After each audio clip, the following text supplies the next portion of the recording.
Olá!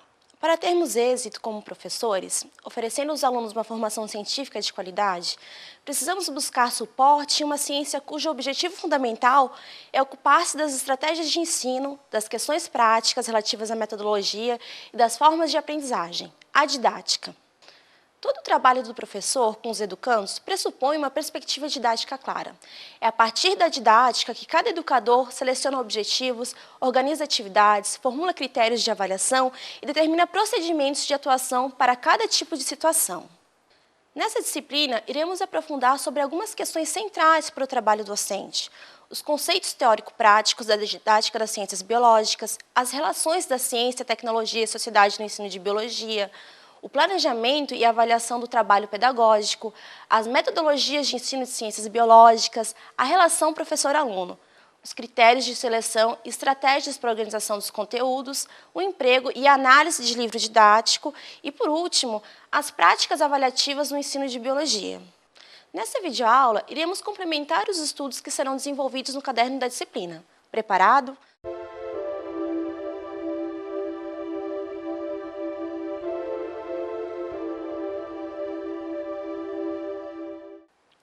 Inicialmente, discutiremos sobre as didáticas das ciências e veremos que o ensino de ciências fornece aos alunos subsídios para que eles possam responder questões científicas e técnicas em sua vida cotidiana. Ao mesmo tempo, este ensino busca aproximar e desenvolver nos sujeitos métodos de pensamento que as ciências usam em seus laboratórios. Usualmente, os primeiros conhecimentos que construímos são baseados em situações concretas, o que vemos, o que tocamos, o que ouvimos e o que sentimos e degustamos. Essas impressões são concretas porque vêm do mundo imediato, físico, e à primeira vista são indiscutíveis. Por isso, dizemos que a lua nasce, que queremos uma blusa quentinha e que o céu é azul, assim como o mar. Já o conhecimento científico tem por diferencial a abstração das impressões concretas.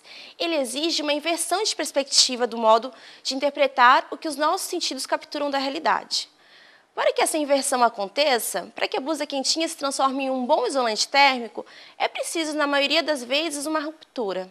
Mais do que apenas refinar ou refutar as explicações com senso comum, resultante das impressões sensíveis, a racionalidade do conhecimento científico rompe com os princípios imediatistas das experiências dos sentidos, porque exige uma nova explicação que resista a todos os seus questionamentos. Enquanto minha impressão visual diz a madeira é marrom, a abstração exigida pela racionalidade do conhecimento científico diz será mesmo? Segundo um dos mais importantes estudiosos das ciências, o francês Bachelard, para substituir o conhecimento sensível é necessário passar por obstáculos, que ele chama de epistemológicos, mas que podemos, nesse contexto, associar aos obstáculos de aprendizagem. Um dos obstáculos propostos por Bachelard é o coeficiente de realidade. Pelo modo como Bachelard enxerga a aprendizagem em ciências, o primeiro grande obstáculo é a experiência imediata, ligada aos sentidos, como já colocamos. Essa experiência primeira gera os conhecimentos prévios que os estudantes levam para suas salas de aula e que você mesmo, enquanto estudante de pós-graduação e professor, tem. Esse tipo de conhecimento é duramente criticado por Bachelard, que o considera fortemente relacionado às representações que assumem a realidade, como se fosse a própria, o que leva a uma sensação falsa de entendimento dos fenômenos e que é facilmente desestabilizada quando posta à prova. Pelo teor da naturalidade desse conhecimento prévio, ocorre um problema que o autor chama de coeficiente de realidade. Isto é, a explicação frágil se torna sinônimo de realidade. Cria-se, então, um conceito, uma explicação a essa realidade falsa e que acaba sendo supervalorizada. Podemos utilizar o exemplo da geração espontânea. Ver as larvas saindo das frutas é uma experiência imediata, baseada fundamentalmente nas sensações, especialmente a visão. Essa observação gera um conhecimento sensível, que é: larvas nascem de frutas. É tão visível, tão natural que elas nascem das frutas que não existem razões para discutir isso. A geração das larvas pelas frutas se torna um coeficiente de realidade, que valoriza ao extremo o conceito: a vida surge da matéria bruta inanimada, e quem a põe lá é Deus.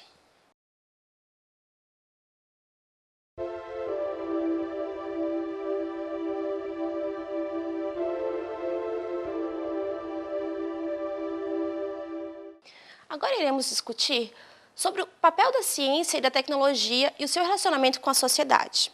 Na década de 70, o desenvolvimento do conhecimento científico era visto como fruto de um processo linear, que se iniciava por observações sem influências pessoais, ideológicas, políticas ou o que seja, seguidas de experimentações e induções.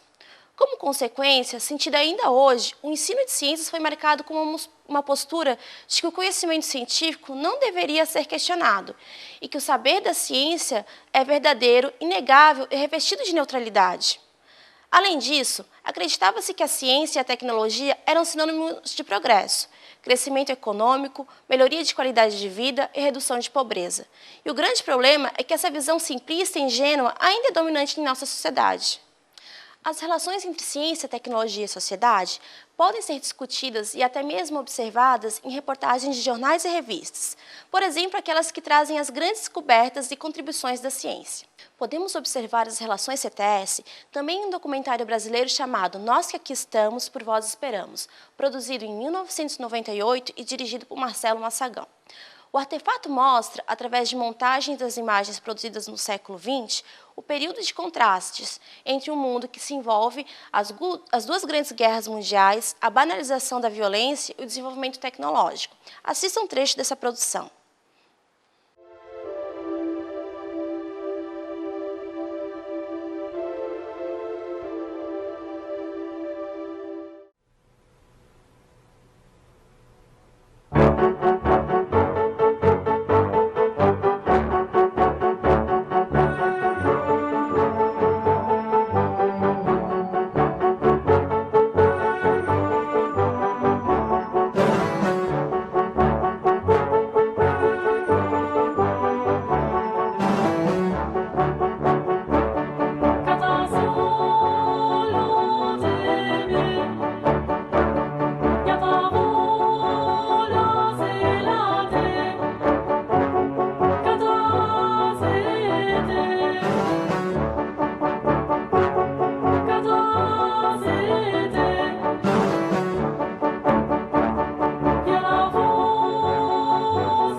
Neste filme, podemos observar as tecnologias produzidas no contexto da época. Uma delas é o carro Ford T, resultado do trabalho árduo de operários que nunca teriam acesso a esse produto.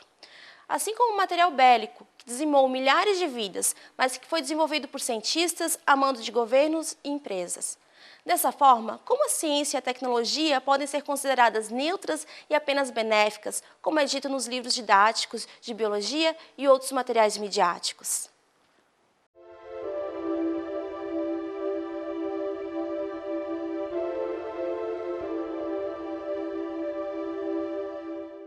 Dando sequência aos nossos estudos, iremos discutir sobre a organização do trabalho pedagógico.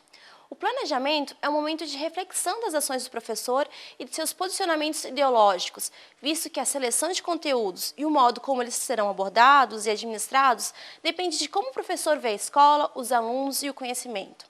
Por essa razão, é o passo inicial do trabalho docente. Há 3 dimensões básicas a ser considerada na elaboração de um planejamento. A realidade. Quem são os seus alunos, seus pais, a escola, a comunidade em que ela está inserida? A finalidade. Onde se quer chegar com determinado trabalho docente? O plano de ação. Quais os métodos, as abordagens e as atividades pretendidas pelo professor? O planejamento, acima de tudo, precisa ser flexível, pois cada turma é diferente da outra e cada nível tem suas particularidades. Não é possível cumpri-lo à risca, sempre haverão modificações e é inclusive esperado que isso aconteça. Alguns dos importantes itens que constituem o planejamento escolar são os objetivos de ensino e os indicadores de aprendizagem. Os objetivos expressam o que o estudante poderá e deverá fazer ao final de um determinado período didático. Dessa forma, este campo não se refere à ação do professor, mas está centralizada no aluno. Os objetivos não devem expressar apenas o que ensinar, mas devem também contemplar as questões: como ensinar e por que ensinar? Essa forma de elaborar os objetivos possibilita contextualizar o ensino e a aprendizagem dos alunos. Por exemplo, caso o conteúdo a ser estudado seja o uso de drogas, como o cigarro, o objetivo poderia ser expresso da seguinte forma: estudar e discutir sobre a ação do tabaco no corpo humano, assim como as implicações sociais, culturais, econômicas e éticas da droga, através de análise de suas representações na mídia, para que se construa uma posição crítica e argumentativa sobre o uso ou não da droga. Assim, o que refere-se ao conteúdo, como sinaliza as estratégias a serem utilizadas e para que refere-se à finalidade numa perspectiva de continuidade. Já os indicadores de aprendizagem são instrumentos que possibilitam aos professores refletir sobre a sua prática, além de avaliar a aprendizagem do aluno. Eles são as respostas para a pergunta: como sei se o meu estudante aprendeu? Dessa forma, eles representam sinais que demonstram ao professor se houve ou não aprendizagem. Este instrumental assume um papel central no processo avaliativo e deve ser pensado de uma forma que visualize se houve alcance dos objetivos didáticos. Alguns indicadores que podem ser utilizados para verificar se os objetivos do exemplo apresentado anteriormente foram atingidos são: compreensão da atuação da nicotina na fisiologia do corpo humano, posicionamento dos estudantes sobre o consumo de cigarro, utilizando como argumentos questões discutidas em sala.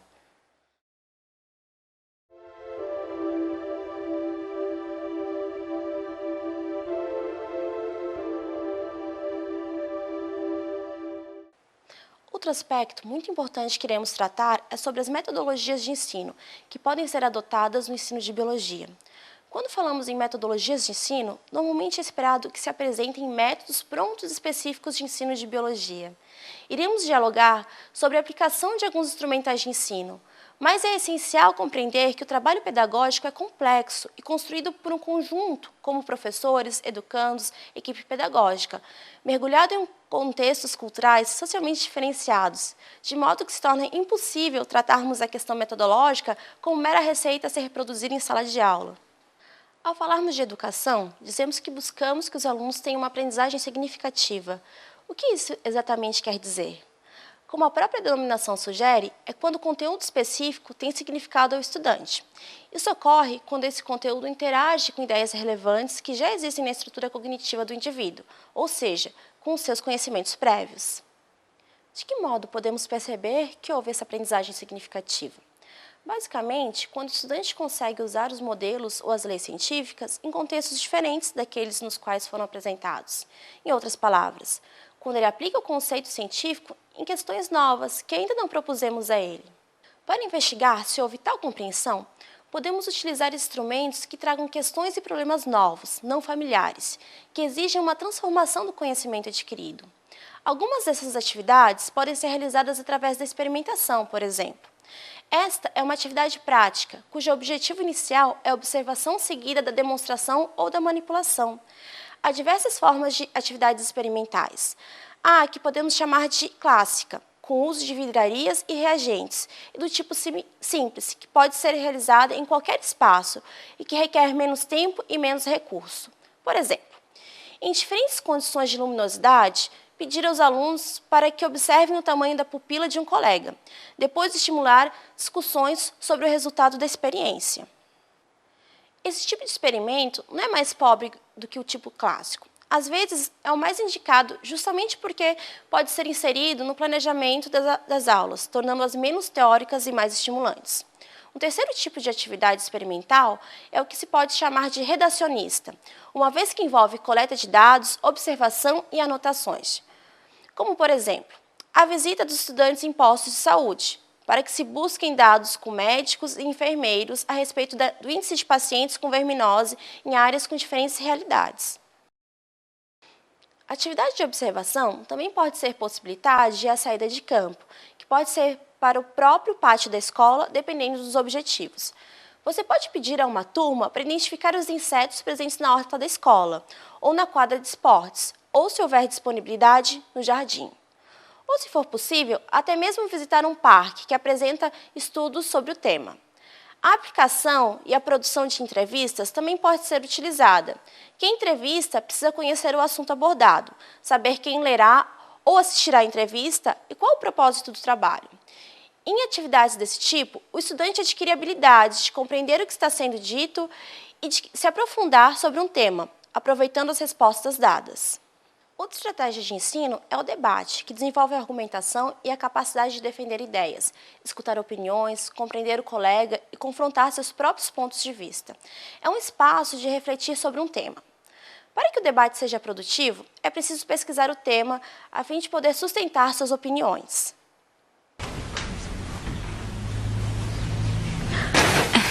Todos têm a sua própria história, e é importante que contem sua própria história. Até para vocês mesmos.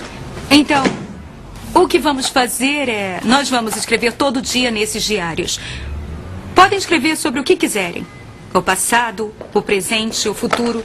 Podem escrever sobre o dia a dia ou podem escrever músicas, poemas, sobre as coisas boas ou coisas ruins. Qualquer coisa. Mas tem que escrever todos os dias. Tenham sempre uma caneta sempre que sentirem a inspiração. Mas não vou dar nota para eles. Como posso dar um A ou um B por escreverem a verdade? Eu não vou lê-los, a menos que me deem permissão. Vou precisar checar se vocês fizeram um registro, mas vou apenas passar os olhos para verificar. Se quiserem que eu leia, eu tenho, dá licença, um armário aqui e ele tem uma tranca. Eu vou deixá-lo aberto durante a aula e podem deixar o diário aqui se quiserem que eu leia. Eu vou fechar este armário ao final de cada aula.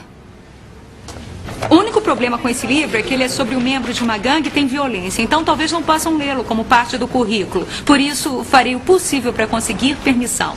Está bem?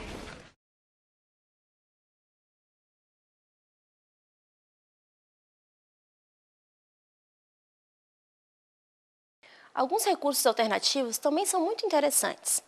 Estes são aqueles que aliam conhecimento ao fator lúdico, permitindo maior interação entre os assuntos abordados. Esses recursos podem ser utilizados em todas as etapas de ensino e durante a abordagem de todos os conteúdos. Temos como alguns exemplos a música, a cultura popular, receitas culinários, teatro, literatura infantil e infanto-juvenil, textos literários e de ficção científica, animação, histórias em quadrinho, fábulas, legislação, jogos folclóricos, jogos de tabuleiro, cinema e a pintura. Leia na tela a música Cultura, de Arnaldo Antunes. Essa música poderia servir como elemento problematizador de vários temas, como no trecho O cavalo é passo de carrapato, para uma aula sobre ecologia como um ponto de partida na explicação sobre cadeias alimentares. Já os trechos O pescoço é a barriga da cobra e A tartaruga por dentro da parede poderiam servir como ponto de partida para uma aula sobre zoologia.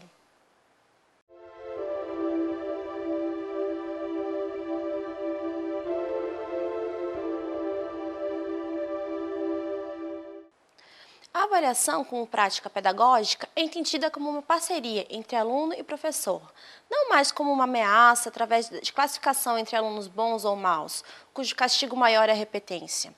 Uma avaliação produtiva não castiga ou veta os erros dos estudantes, mas os valoriza, a fim de retomar a compreensão equivocada e retificá-la. A Lei de Diretrizes e Bases da Educação Brasileira coloca que a avaliação deve ser contínua e cumulativa em relação ao desempenho do estudante e ser usada como mais uma ferramenta de compreensão dos conteúdos.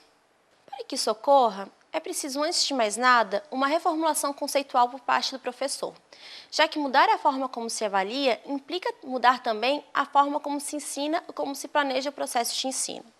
Depois, o professor precisa identificar exatamente o que quer com a forma de avaliação pela qual optou, e o aluno precisa colaborar. Caso contrário, o novo sistema não funciona.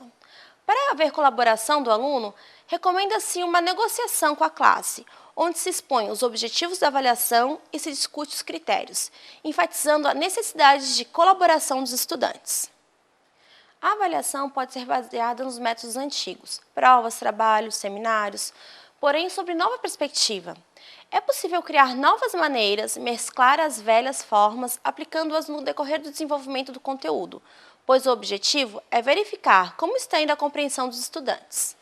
A avaliação interessa a 4 públicos: aos alunos, que têm o direito de conhecer como vai seu desempenho e assim decidir se empenhar mais; aos pais, corresponsáveis pelo desenvolvimento de seus filhos e um dos maiores estímulos ao estudo na ausência do professor; ao professor, como maneira de analisar a própria prática, e à equipe da escola, que deve garantir a continuidade e coerência do percurso escolar de todos os estudantes. No caso das redes públicas, também precisa ter material para apresentar a um nível burocrático maior.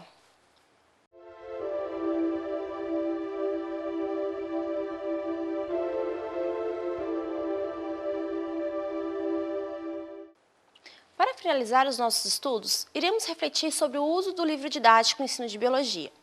O livro didático tem sido intensamente criticado por especialistas da educação. Em muitos casos, o livro didático se tornou elemento central do ensino, sendo reproduzido fielmente pelos professores, que deixam de considerar a realidade dos estudantes e a adoção de outros materiais. O livro didático no ensino de biologia não é necessariamente um elemento negativo para a qualidade das aulas. Ele pode ser um instrumental valioso para uma disciplina que precisa representar os seus conceitos através de fotografias, gráficos e desenhos esquemáticos, sendo de grande relevância ao considerarmos que na maioria das salas de aula brasileiras não encontramos materiais como datashows e retroprojetores. Além disso, é um artefato que possibilitará aos estudantes aprofundar e dar continuidade a seus estudos em casa. No entanto, caso não possua uma boa qualidade, o livro didático pode construir concepções errôneas e até mesmo disseminar estereótipos e preconceitos entre os estudantes. Por isso, deve-se analisar com cautela o material a ser adotado pela escola, assim como não considerar o livro didático como um único instrumento de ensino. No caderno de estudos, você irá encontrar critérios a serem observados quando selecionamos livros didáticos para os nossos alunos. Busque enriquecer as suas aulas com outras fontes, como, por exemplo, livros paradidáticos ou literários, músicas, filmes, revistas, jornais, publicidades, experimentos, simulações, sites confiáveis da internet e tantos outros produtos que fazem parte do cotidiano do estudante. O uso de filmes, por exemplo, pode problematizar alguns assuntos e tornar mais compreensível o discurso que o professor tenta ensinar. A escolha do filme deve considerar as capacidades dos alunos, a faixa etária, os conteúdos apresentados e os fatores sociais, culturais, econômicos e religiosos dos estudantes. Também é importante definir o que você pretende com o filme e deixar claro o que será pedido depois da exibição. Finalizo essa videoaula propondo que você dê continuidade a esses estudos utilizando o caderno da disciplina.